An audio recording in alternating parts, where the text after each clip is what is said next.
fiancé lost his job, so I went on a date with another guy. Now everything is ruined. My ego and pride has cost me a lot in this life.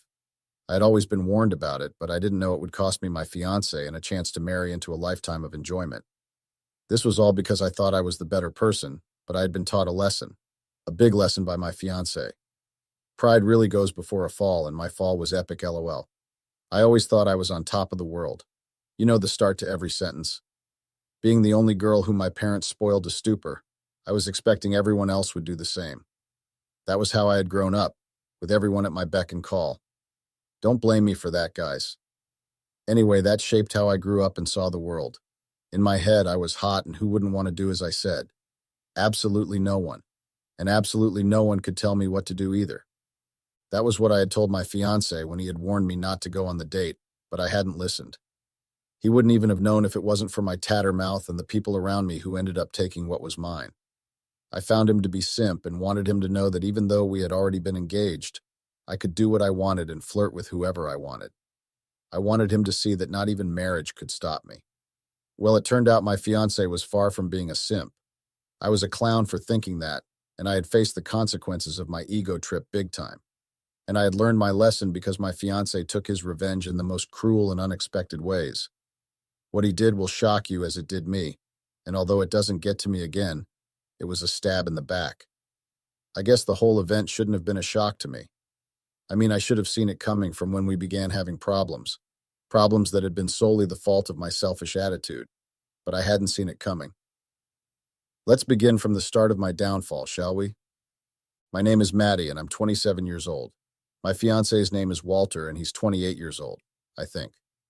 Walter and I had been friends since high school. My relationship story with Walter was like one you could regularly see in romance stories, where the nerd gets the girl, but in my case, the girl fumbles the nerd who turns out to be extremely rich. I kid you not, lol. Walter had a crush on me since we had been in high school, but couldn't tell me because he had been part of the quiet and shy group while I was the popular hot girl. I was an attention-seeking witch asterisk, read literally. I know who I am and was. I wouldn't hide from it. So Walter nursed a little crush on me and didn't tell me through high school and finally confessed to me during a bonfire night that had been held by my sorority group. That night's party had been a disaster, and the events that led up to my fiancé confessing his feelings to me was one for the books. And yes, we had attended the same college, the University of Cincinnati, Ohio. I'd gotten drunk and was throwing it down for some random college dude, and before I could blink, I was away from the crowd and the music. My fiancé, who wasn't a fan of parties, had come to rescue me from the crowd. Wasn't that sweet? He had given me a bottle of water and then confessed how he didn't like me hanging out with the partying crowd. I think at that point, he thought he could control me. He had a year above me, so he knew all the college do's and don'ts and wanted to give me advice. Well, I had found him cute, and then he had told me he had a crush on me and would like to take me out on a date. I was drunk, so I had said yes and giggled. That's what I do when I have even a little bit of alcohol in me, and I always remember everything. So the next day, I went out on a date with my fiancé. It was cute and all, but we didn't become official then. We were just really cool friends, and he was a good help. We didn't start dating until 2 years ago when I was done with college. He had already graduated a year before me and had started working in a company. We dated for a full year, and I got to know his family, and I wouldn't exactly call them poor, but they weren't up to middle class. That line in between poor and middle class, yes. I hadn't actually been expecting that. I had thought that he was rich, or at least well-to-do. Anyway, I didn't pay that no mind. I mean, we had just been dating back then. There was no push, and he had a plan. He had told me he had a plan to make money, but while we dated, he still took care and provided for me. He loved me, I guess, but I'd been too prideful and had let that get away. We dated for a year, and I got back to our shared apartment one day, on our 1-year anniversary, and opened the door to my engagement party. To be honest, I had been a little bit angry because the plan had been to get rich first before we thought about our next step, which was marriage. Wasn't that a valid reason to be angry that he had just sprung up a proposal on me? And all my friends who I was better off than were there screaming, say yes, say yes. I couldn't say no. I wouldn't have said no, even though I was angry. Firstly, because I was the first out of my friend group to get engaged to marry, and I loved my fiancé. Yes, I did. He was thoughtful and kind and took care of me, but then I let my ego get in the way of a good thing. Well, I said yes, and we began planning our wedding. That was how Walter became my fiancé. Then on to how I ruined it and lost who I was supposed to spend life with. I never knew he would become rich or that he was already rich and was going through a case of daddy lesson. My husband never talked big about his parents. He just told me that they were still alive and wanted nothing to do with him. If I had known he was in line for an inheritance, I would have stuck by and reduced my ego a little. Yes, I was a gold digger and all the other names you people call a woman who's after a man's money. I wasn't going to stay in a marriage where I wasn't going to be provided for to the max. But if only I had known my fiancé had the potential to become rich to the point I had always dreamed of. I wouldn't have gone on that date or did all the things I did. I would have been more watchful of my cousin trying to take my spot. That sneaky minx. I knew she was up to no good. Tell him about I want to help you plan for your wedding. It really be your own people that set out to ruin you. Anyway, I was materialistic, and did my husband to be know I was materialistic? He knew I loved to be taken care of, that included gifts and unplanned vacations and random date nights and weekend shopping trips. Did my husband to be know I was prideful? Obviously, although he had warned me about it several times. I remember one such occasion when we had been dating and we had attended one of my friend's birthday parties as a couple. It was a close friends event. I was the only one with a Birkin bag worth about $2,000 and I never stayed one place. Everyone had to see my bag and my fiancé, boyfriend back then, had told me that if I was prancing around so everyone would see how better off I was.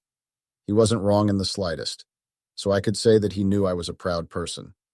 I never took no as an answer from him, and I told him that he had a catch, so if I didn't look good, then I could be snatched up and made to look good. I had only meant that comment as a joke, however, I never knew it would become my reality. Anyway, that's how our problems began. From when things became difficult and he wasn't forthcoming when it came to providing for me, and the fact that we were about to get married. From the moment we got engaged. I had told him getting engaged when he was not rooted yet was a bad idea, but he didn't listen. And some of you guys would think I was only thinking about myself, but I wasn't. I really had a plan for life with my fiancé. I just wanted him to get rich first, or at least be comfortable enough to provide for me without worrying about breaking the bank. I wasn't working, and he didn't have a problem with that. However, what I was worried about began manifesting, though. I wanted a big wedding, and my fiancé behaved like he had the capacity to provide that. But on the way it was revealed he couldn't. Was I wrong for being mad at that? I wasn't. I wasn't wrong for wanting what I wanted. I wasn't wrong for going after it either. The expenses of the wedding we had been planning had began coming in, and my fiancé started experiencing some hiccups at work. It was so sudden, but I had already seen it along the way. He got back home one day and said that he was under tough scrutiny at work. Apparently, there was some confusion with the money he received for a company purchase and blah, blah, blah. And every loophole pointed back to him, but he hadn't stolen any money from the company. But anyway, I wasn't listening to all that. What got my attention was when this man said that we should postpone the wedding. Could you imagine that? Lol, after being the first to get engaged amongst my friends and boasting that my wedding was going to be the one they would talk about for centuries. And he was telling me we would have to postpone. I told him straight and direct that I didn't know he was going to get the money from, but we were going through the wedding as planned. No one was going to bring down my status in front of my friends. Over the weeks, my fiancé wouldn't go to work and stayed home surfing the internet with his laptop and snacked on chips all day. It got on my nerves and I decided to confront him about it. We had bills to pay. We had to pay for the hall, my dress fittings, the cake, the catering, the decor, and he was just being nonchalant about everything and was lazing around the house. That was when I found out that he had been suspended from work. That was the worst news of my life at that moment. I didn't know I was in for a show then, LOL. My husband had gotten suspended from work. That was obviously a big stop to the wedding plans because who was going to pay for it all? Definitely not me. He assured me that he was going to get a job soon, but let me confess I didn't see him in the same light after that. I was better off than him in my opinion because just one call to my dad and my wedding was planned, but I didn't want to depend on my dad. This was why I wanted my husband to be in a well-to-do position before we got married to prevent myself from situations like this. In my head, I put a stop to the wedding plans because I couldn't get married to a man who could lose his job. Ow. All respect I had for my fiancé just vanished. I told him he had to get a job if he didn't want to lose me, and that had caused a huge quarrel between us that day. About 2 weeks later, my fiancé began leaving the house again and announced that he had been vindicated, and they found out it wasn't him that was siphoning the money. Well, if he had been siphoning the money, that would have made us 100 times richer, and we could have run away to the Maldives. But my fiancé was the goody two-shoes in his office. He said we could resume plans for the wedding because he had been given a work bonus to make up for the fact that he was suspended. He had been ecstatic, and I was happy that he was finally with his job back. But then I had already done a bad thing, and I didn't know what to do. Wondering what I had done, I had began accepting friend requests from men who didn't know I was about to be married. It had started from a harmless reopening of my Tinder account. I had just wanted to see the prospects of what was going on there, and from scrolling through hot guys' profiles, I had accidentally swiped right on one. Accidentally, lol. And we started talking. It was just harmless flirting and talk and getting to know each other. I knew I was about to be married. I knew what I was doing wasn't right. But did I stop? No. My fiancé hadn't claimed me fully in front of my family and friends and the huge crowd that graced my dream wedding, so I was still a free woman. There was no official ring on it. And besides, what was the harm in a little online flirting? It was not as if I was ever going to go on a date with the guys on Tinder. I just wanted to feel sexy and good about myself. There's this power that we ladies feel when numerous guys find us hot and attractive, and let me not even get started on the attention. So that was what it was just meant to be. While my fiancé went to work and labored, I got attention from numerous men online who didn't stop singing my praises and made my ego grow bigger. I didn't know my downfall was going to be epic, or I was ruining myself for the good things that was meant to come my way. The money my fiancé gave me had been used up, and I had only just made down payment for the wedding hall and paid for phase 1 of my wedding dress fittings. This brought on another quarrel, and my fiancé had the audacity to suggest to me that I should get a job. Lamau, could you imagine that? He wanted me to get a job, and for what reason? Was it to foot the wedding bill, or to begin taking care of myself when I got married to him? I was so livid at that statement, and I reminded him how he was the one that got down on one knee to ask me to marry him, and not the other way around. For him to have done that, it meant he was ready to take me on as a responsibility and provide and care for me. I told him my dad could still take care of me, and he was old. I had been childish with my words. Trust me, I hadn't known the repercussions of what I was saying back then. Anyway, that seemed to anger him more because he thought I was in on the marriage too. Which I was, don't get me wrong. But I wasn't going to get married to someone who wouldn't provide for me like I had mentioned earlier. Imagine telling me that I'd been pampered my whole life to get a job. What was I going to do there? Actual work? No, thank you. He was mad, and I was also livid, so that put a stop to our wedding plans again. I should have seen the signs from here. You had to be blind not to, but I guess was. And my fiancé was too, because who would have put up with my hazardous baggage up to this point? My fiancé stayed out of the house for almost a week, and I did something foolish again. I accepted a date from one of the men I had been flirting with on Tinder. I was frustrated and angry, and I just wanted to feel good about myself. My fiancé wasn't doing that anymore. There was once upon a time when he would take me out on dates and we would go shopping, and he just showed me how much he cared for me in his own ways. I hadn't felt that in a while, so I went searching for it. What I didn't expect was for my Tinder date to be hot as fire. I had seen his pictures and thought they had been modified a little to look like a Greek god. I hadn't actually expected the man I would see on the date to look exactly like his pictures. He was hot and I was engaged, but he didn't know that. I enjoyed the date and he asked to see me again. I went on another date with him when I was meant to be planning my wedding. I knew what I was doing, of course, but I didn't know the repercussions. My fiancé was refusing to take care of me, so I wasn't going to give him the time of day either. This was what I thought in my head. After all, I was young and could pull any guy I liked. If he didn't want to come correct, then he was going to lose me. I didn't want that though, but my ego was my mouthpiece and was speaking in place of logic in the matters of my heart. Obviously, my fiancé didn't know I was going on dates behind his back at first. He wasn't even supposed to know, and maybe I would have gotten away with it. I wouldn't have been embarrassed and would have been living my dream life being married to him. It didn't work out for me that way, though. Funny enough, I always thought things would always work out my way. That was the mentality I had had while growing up. Anything I wanted, I got. Things had always been smooth and easy for me. Men fell at my feet, people went out of their way for me and did things for me just because they wanted to be on my good side. So I went on the dates since my fiancé didn't want to be of good use to my life. Label me a gold digger, but most of you all do the same thing. My fiancé moved back in after a week and apologized as he should. He told me he was sorry for making me feel like I had to provide for the wedding, and I forgave him, of course. I even stopped going on the dates for a little while as a show of good faith, and our wedding planning resumed again. But the money and the providing issue was still a big problem. Then my cousin had to come into the mix. Miss Goody Two-Shoes pretended to want to be of help to me, but she was a snake, and an even worse gold digger than I was. It was like she was sent from the deepest parts of hell to ruin my life, and that was what she did. My cousin asked if she could move in with me. In fact, she didn't even ask. She simply appeared at my doorstep one day and said she was here to help me plan for the wedding. She said she wanted to help me because she knew I didn't have any siblings or sisters in my corner, so she decided to help out. Lowell, as if I begged her to come to my aid. I couldn't turn her back because she was literally on my doorstep. Let her come and witness how I have been suffering to get money from my fiancé to give me my dream wedding. I didn't have any qualms with her seeing me at my lowest because it wasn't me she was seeing, it was my fiancé. My pride was still intact. I wasn't the one with no money because even though my fiancé had decided to stop providing for my maintenance and upkeep, I still had my ways. My fiancé was finding it difficult to make ends meet, and it served him right for planning a wedding when he wasn't yet financially stable. I was even beginning to have second thoughts about it, and to make matters worse, my cousin had to be supportive. I recall one instance when we had been dining together and discussing the pressing things we needed to sort out concerning the wedding planning.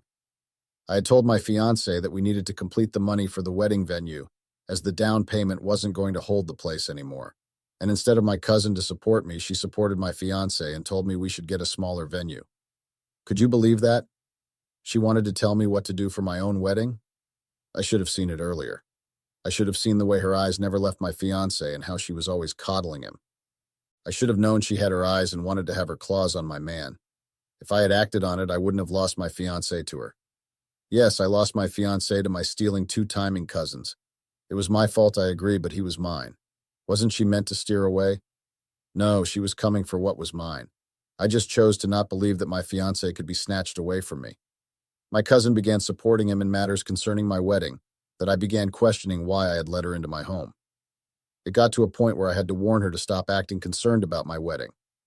It was my dream wedding, and anything I wanted I was going to get, and she shouldn't be talking about things like reducing the cost. If she wanted to say shit like that, she was free to go get married.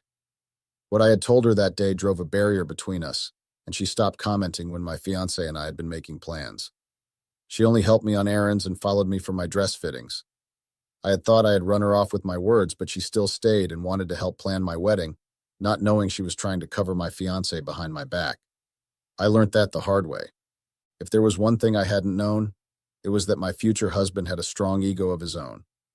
And that led to our final battle that broke off our engagement, and my life changed for the worst. For a time, I stopped going on dates because I thought he was serious about me again. He gave me money to plan my wedding as I wanted and didn't complain about it. He would get me a little keepsake as he was coming back from work, and he would ask me if I needed something. I was content, but karma or something had to be cruel. Or maybe it was my various choices that brought about my downfall. I would never admit to that. But then all of a sudden, my fiancé grew distant. I suspect this was the time my cousin had started getting to him and being his emotional support while I was his headache. It really be your own people, LOL. My fiancé had grown distant and unattached, and I didn't take it as anything. I didn't even notice it until everything had gone to shit because while my fiancé was being told he deserved better than my two-timing cousin, I had resumed my own bad habit. I ran into the hot guy I had gone on a date once with at the mall. I had talked about him at the beginning, so I ran into him and I was suddenly reminded of how hot he was and what I was missing. He asked about me and told me he had missed seeing me and paid for my entire purchase on the spot. Could you guys believe that? I wasn't going to reject him, so I allowed him to take me to a restaurant and feed me. Then it began again. I know what I had done was bad, but I didn't belong to my fiancé officially. He had asked me to marry him, and I hadn't said yes in front of God and a high church official, so there wasn't supposed to be a problem. I went on dates with Mr. Hot Guy behind my fiancé's back and received gifts in return, and he didn't even push for sex. That was what was so surreal about it. He wasn't pushing me for sex and wanted me to have everything I could possibly think of to want. Of course, I wasn't going to let go of such a good thing.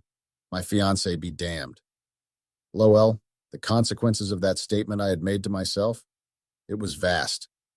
My fiancé didn't know I went out on dates, and to be frank, I hadn't cared if he knew. But he found out, and it was through my cousin that was a tattermouth. I had been on a shopping trip with my affair, and we ran into my cousin at a clothing store. There was no other way to explain the situation except that I was cheating because my affair had his hand by the side of my waist and was holding me to him. This was how I had run into my cousin. Luckily, she didn't say anything in front of the guy I was with. She just shook her head and left. Double luckily, if there's a thing like that. She also didn't tell my husband on the first day. I guess she wanted to confirm if it was true, and I didn't try to be shy and hide the fact that I was having something with another guy I wasn't engaged to. We ran into her again, and this time she told on me to my fiancé. This had coincided with the time my fiancé was holding an office party where workers could bring their significant others. My fiancé had told me about the party, and my affair had also told me that he had an event he wanted to take me to. I didn't know there was drama that was about to unfold, so my cousin reported me to my fiancé, and he was livid. He screamed at me that after everything he had done for me, I was prancing around like I didn't have a ring on my finger, or that I was dating someone already. I was freely flirting with men and accepting gifts from them when I was about to be married. Apparently, he had been seeing all the gifts I had been coming home with, but had chosen to overlook because he thought it might have been from my dad. This was when I found out that my fiancé had an ego up his sleeve. He began listing all the things I had done and that he had chosen to overlook, but just because he loved me and thought we were meant to be so, he had overlooked a lot. That I was meant to apologize to him for taking him for granted, and one thing that I wasn't paying attention to because my own ego had sparked and reared its ugly head. I told him how he should consider himself lucky that he managed to put a ring on my finger when I was still obviously a catch. Apologize? Could you imagine that? I should have apologized to him for what? I wasn't the one that had forced him to go on his knees and ask me to be his wife. We exchanged more heated words that my cousin had to excuse herself from the ugliness of it all. Then I told my fiancé that I wasn't going to go to his workers' party with him, and that I had another date at the moment with someone who didn't play about me and found me worthy. That seemed to anger him more, and he gave me a warning that I shouldn't even think about it. My fiancé spelled out in clear terms that if I left on the date I was bragging about, it was over between us. How had I assumed that to be a joke when he had told me? I had thought that he was joking about his words and was only saying them in anger, and I left. I left on a date with Mr. Hot Guy, and you guys wouldn't believe the drama I had put myself into. The date Mr. Hot Guy had said he wanted me to escort him to turned out to be my fiancé's workers' party. The very same. Imagine my surprise when the car had parked in my fiancé's office building, and I had been escorted by Mr. Hot Guy into where my fiancé worked. The first person my eyes landed on was my fiancé, and I thanked my lucky stars that no one from his workplace knew me, and I prayed my fiancé wouldn't cause a scene. But dumb luck. He didn't cause a scene in front of everyone. He had just walked up to my date and had told him I was engaged to be married. My date dropped my hand immediately like I had caught a virus or something and went on to argue with my husband. I had moved close to hear what they were arguing about because in some sick, twisted way I had hoped they argued about me. I thought everything revolved around me. They hadn't been arguing about me, though. Apparently, Mr. Hot Guy was the one that had framed my fiancé for siphoning funds. He was the one that had made my fiancé lose his job the first time. How funny was fate? It was really funny, all right. Anyway, I ran home that night before the party ended and waited for my future husband to get home so I could beg for forgiveness. He got home by the time I was already sleeping, so I had to see him the next morning. My cousin had already left the house. At least she had the sense and decency to do that. So the next morning I went on my knees and begged my fiancé for forgiveness that I hadn't known what had come over me, and I would be the perfect wife and wouldn't go out on dates anymore. My fiancé didn't say anything and didn't throw me out of the house either. I had thought fate was funny. My fiancé had a sense of humor that would have you laughing through the roof. He ruined me in front of all my friends. I had stupidly gone on with the wedding plans because I had thought that the wedding was back on track since he hadn't pursued me out of the house or anything. I didn't know I was a big joke. 2 months went by and the day of our wedding came. I had even used my money from my dad to plan the entire thing. And my husband had sat back for 2 months waiting to carry out his revenge. I had done my makeup and hair and had put on my dress and was waiting for the planner to call me that the wedding ceremony had begun so I could march in with my dad. I waited and waited and waited, LOL. And when it seemed like no one was coming to call me out, I had seen myself to the church and you guys wouldn't believe what I saw. My fiancé was kissing my cousin at the altar at my dream wedding that I had sponsored with my money. He had married my cousin and jilted me at the altar as revenge for ignoring his warning and going on a date with his rival at work, which I hadn't known was his rival. All of my friends started looking at me and laughing at my embarrassment. I was standing there in a wedding gown while my fiancé was getting married to another woman in front of my eyes. What else could possibly be worse than that? The following weeks after the wedding went by in a blur. I had gone to my fiancé's house to demand an explanation and had seen my clothes and bags outside with a note that said to move the things or risk losing them. I had to move my things back to my dad's house. But then a month later, my dad was arrested because he owed a huge loan from a bank, and all his property was seized, including our house. They were looking to charge him to court, and I didn't know what to do, so I had to go and beg whoever had offered him the loan to give us a little time to pay back the loan. My ex-fiancé turned out to be the person behind the loan issue. Apparently, my ex-fiancé was the son of one of the board directors of the bank. He was the son of the main person that made the decisions of the bank, and now he had taken over. My fiancé didn't spare me any mercy with the loan, so I had to use my personal money to bail out my father and pay half the loan. This was how my life had ended up.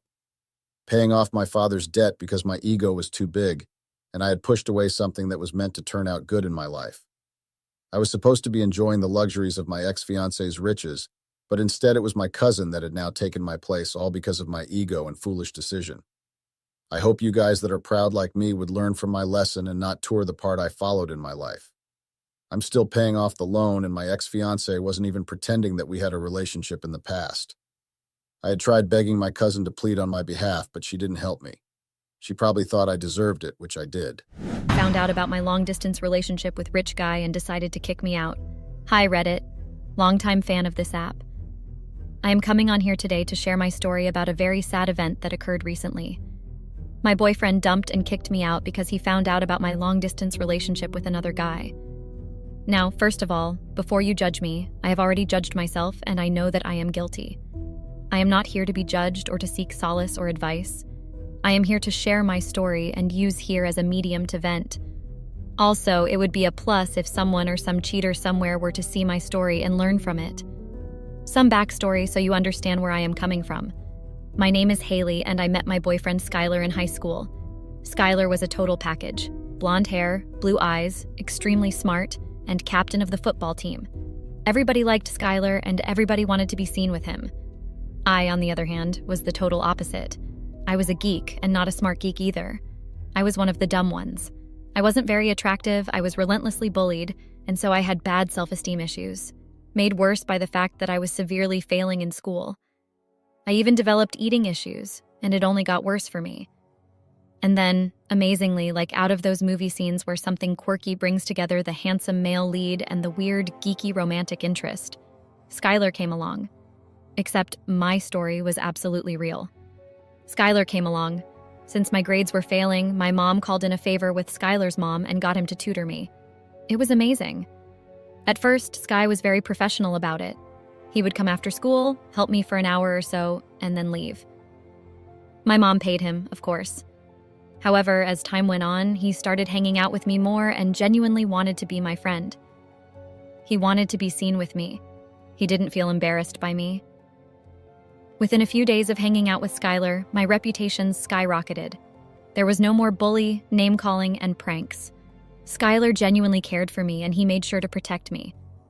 A few months after hanging out and we were dating, Skylar absolutely transformed me. He made me start paying attention to my appearance as I wanted to look good for me. He never criticized me or said anything about my appearance, but years of low self-esteem made me overthink everything. I started getting into makeup more, getting better clothes, and styling my clothes well. I also started working out and I got into very good shape. In fact, I was 100 times better looking than before. Years later, and currently I am 25 years old. Same thing with my boyfriend, or should I say ex-boyfriend, as he has dumped me. We started living together years ago in college. All this backstory is just so you get a sense of what I and my boyfriend have been through and how much we improved. Unfortunately, despite Skylar's best efforts, my studies never improved much, and honestly, I think that is as a result of a lack of concentrated effort on my part. And after getting my dream body, I became obsessed with maintaining it. Every energy and effort I had went into maintaining my beauty, so little effort was left for books. Skylar tried his best, and honestly, it was only due to that best that I graduated college and even high school. I barely passed, and now I regret it. You'll understand why later. I had always dreamed of being a trophy wife. Maybe it is due to all those years of bullying and being ignored by the opposite gender. But I grew to enjoy attention. I wanted to be someone's trophy wife. I wanted to be a complete stay-at-home mom. I honestly envisioned a life where I could just stay home and relax and take care of the kids while my husband would work and provide well for us. Now that I think about it, that was a very stupid idea. But I honestly did not know better then.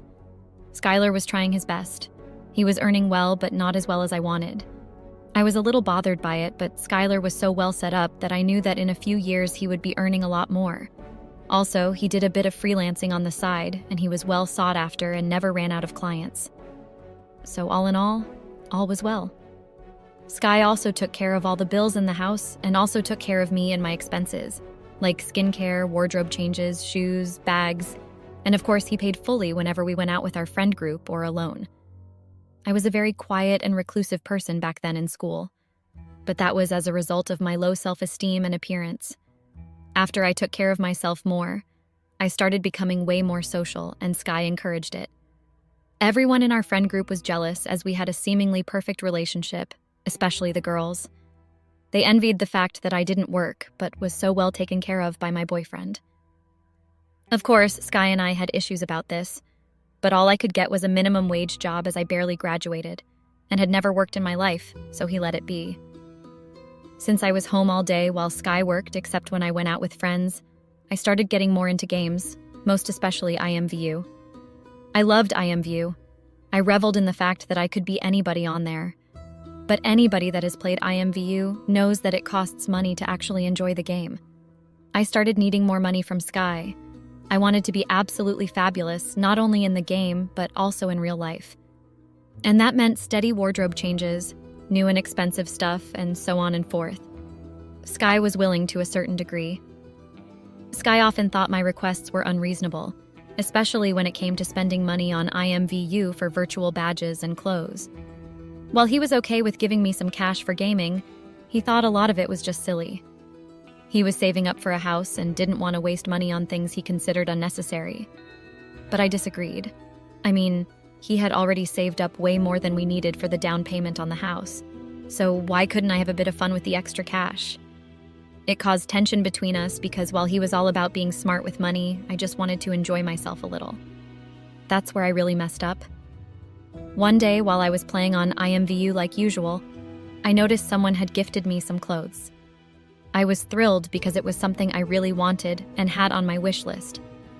I had been waiting for Sky to give me some cash so I could buy it, but he wasn't handing out money like before. He was all about saving up for our future, which I thought was kind of unreasonable considering how much he already had saved. But whenever I tried to argue, he'd just tell me to get a job if I wanted more money for gaming.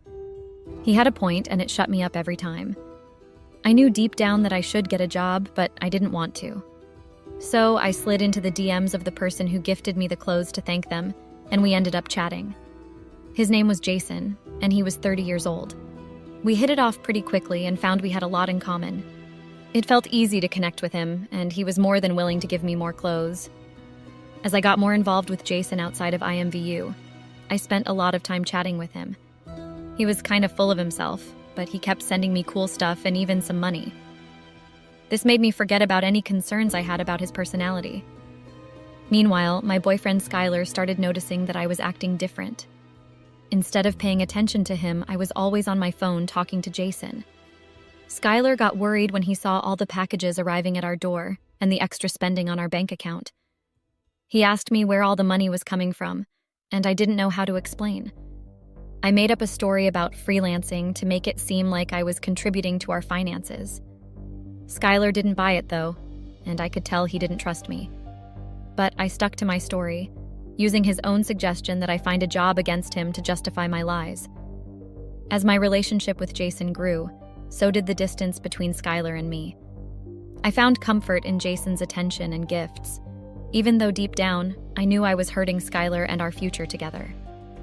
Jason hinted that he'd be willing to give me even more money if we took our relationship to the next level. At first, I was skeptical about mixing money with romance, but then it dawned on me. Jason lived states away. A long-distance relationship with him seemed like the perfect solution.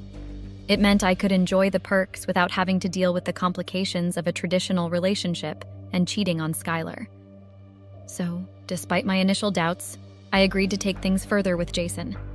As Jason and I kept going, he kept sending me money. A lot. And me, being not so smart, just kept spending it all on fancy stuff like bags, shoes, and clothes. Instead of thinking about saving or investing the cash, I just went wild with it, chasing after the high of owning expensive things. With each purchase, I transformed into this glitzy, glamorous version of myself. But while I was looking all fancy, I was actually being pretty dumb about money. I didn't think about saving for the future or anything like that. Nope, I just blew it all on stuff that made me look good in the moment. Our friends were all green with envy, thinking Skylar was the one behind all my swanky new gear. Skylar himself was kind of puzzled by the sudden change in my spending habits. But since I wasn't really asking him for much money anymore, he figured it wasn't hurting anyone. So why argue, right? Plus, it meant he could stash away even more cash for our future goals, like buying a house, investing, and even saving for the raining days. But here's the thing. While everyone thought I was living it up thanks to Skylar's generosity, the reality was a bit more complicated. Behind the scenes, Jason was the one greasing the wheels of my flashy lifestyle. And while Skylar might have been cool with the whole situation, I was skating on thin ice, blindly chasing after luxury without thinking about the consequences. For a while, things seemed to be smooth sailing with Jason, but then he started getting pushy. He brought up the idea of flying over to see me, but I wasn't keen on the idea. Mind you, we both live in the United States, just we live in different states. Sure, I enjoyed Jason's money, but my heart belonged to Skylar. I'd known him my whole life, and I adored him. Plus, he took such good care of me. If it came down to it, there was no question. I'd choose Skylar over Jason any day. Besides, when I compared their looks, Skylar was like a Greek god, while Jason, well, let's just say he didn't quite measure up in the looks department. But it wasn't just about looks. The thought of lying to Skylar and sneaking off to see Jason filled me with dread. Skylar was no fool. He'd see through any lie I tried to spin in a heartbeat. Plus, he knew all my friends and family, so there was no way I could pull off a secret rendezvous without raising suspicion. So I kept putting off Jason's visit, coming up with one excuse after another. I told him I was busy with work, even though I didn't work, or that I had family obligations to attend to. Anything to buy myself more time and avoid him flying down to see me. It seems my lies couldn't hold up forever. My vanity blinded me to the truth, and Skylar's suspicions finally reached a breaking point. And then it happened. One night when I was fast asleep, Skylar took a dive into my phone. He must have sensed something was off and decided to investigate. He didn't stop there, though. He went through my laptop and even checked out my IMVU account. Skylar's no slouch. He connected the dots between my love for the game and the sudden gifts and money from Jason. Every message I exchanged with Jason was laid out before him, showing him the truth I'd been hiding. I can only imagine the pain he went through right there. And I can only imagine the mix of emotions running through Skylar's head. Anger, hurt, disbelief. Realizing that the person he trusted most had been lying to him must have hit hard. Skylar didn't waste any time waiting for me to wake up on my own the next morning. He startled me awake by pouring a glass of water right onto my face. I practically jumped out of my skin. Well, I definitely screamed my lungs out. Confused and drenched, I demanded to know what the heck he was thinking and why he'd pulled such a stunt. But he didn't even glance at me. He didn't say a word in response. Instead, he just coldly ordered me to pack up my stuff and leave. At first, I was completely bewildered by Skylar's abrupt demand. But when he finally turned to face me and uttered those damning words about knowing about Jason, I felt like the ground could have opened up and swallowed me whole right then and there. It was like everything came crashing down in an instant. In a desperate attempt to salvage the situation, I begged and pleaded with Skylar, insisting that I'd never physically cheated on him because I'd never even met Jason in person. But Skylar wasn't having any of it. He saw right through my feeble excuses and laid it out plain and simple. I'd been emotionally cheating on him with Jason. Accepting money from Jason while lying about my relationship status? To Skylar, that was betrayal, plain and simple. And in his eyes, that was cheating. I tried everything I could think of, but Skylar wasn't having it. Tears were streaming down my face as I begged him to listen, but he just kept packing my stuff like he was on a mission. He didn't even look at me as he spoke, his words hitting me like a ton of bricks. He told me I should be grateful he didn't kick me out the night before. It felt like a punch to the gut, realizing how close I'd come to losing everything because of my mistakes. As I watched him pack up my life, I knew deep down that things would never be the same between us. Skylar didn't waste any time. After packing up all my belongings, he unceremoniously tossed them out onto the porch. With a stern expression, he swung the door wide open and pointed outside, giving me no room for argument. It was crystal clear. He wanted me gone, and he wanted it now. I couldn't argue with Skylar's firmness. Tears kept flowing down my cheeks as he insisted I leave. He made it clear. Either I walked out willingly or he'd have to push me out, but he wouldn't lay a hand on me. Knowing things could escalate if I didn't leave peacefully, I swallowed my pride and stepped outside. Sitting on the porch with all my stuff, waiting for the Uber, felt like forever. I couldn't help but feel the stares of my nosy neighbors, wondering what was going on. Yep, there I was, all my stuff strewn across the porch like some kind of chaotic yard sale. And you better believe the neighbors were curious. They couldn't help but peek out their windows or crane their necks to see what the fuss was about. Honestly, I couldn't even blame them. If the roles were reversed and I saw something like this happening in my usually quiet neighborhood, I'd be nosy too. I'd probably be one of the first to poke my head out the window and try to catch a glimpse of the drama unfolding next door. After what felt like an eternity, the Uber finally pulled up, and I hastily loaded my belongings into the car. Skylar had long closed the door, and there was no goodbye, no last glance, just silence. As the car pulled away from the curb, a wave of defeat washed over me. It was like every ounce of strength had been drained from my body. I sat there in the back seat, feeling lost and utterly alone. I didn't even know where to go from there. I had no plan, no destination in mind. All I knew was that I couldn't stay here, not after what had happened.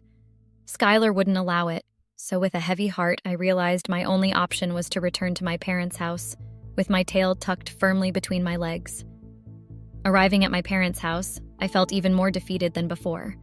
It was like every ounce of strength had been drained from my body, leaving me feeling utterly exhausted. I was so out of it that the Uber had to remind me we'd reached our destination. Stepping out of the car, I was hit with another blow. Our joint accounts had been completely drained. I couldn't even pay the Uber driver. It was a harsh reminder of just how dire my situation had become.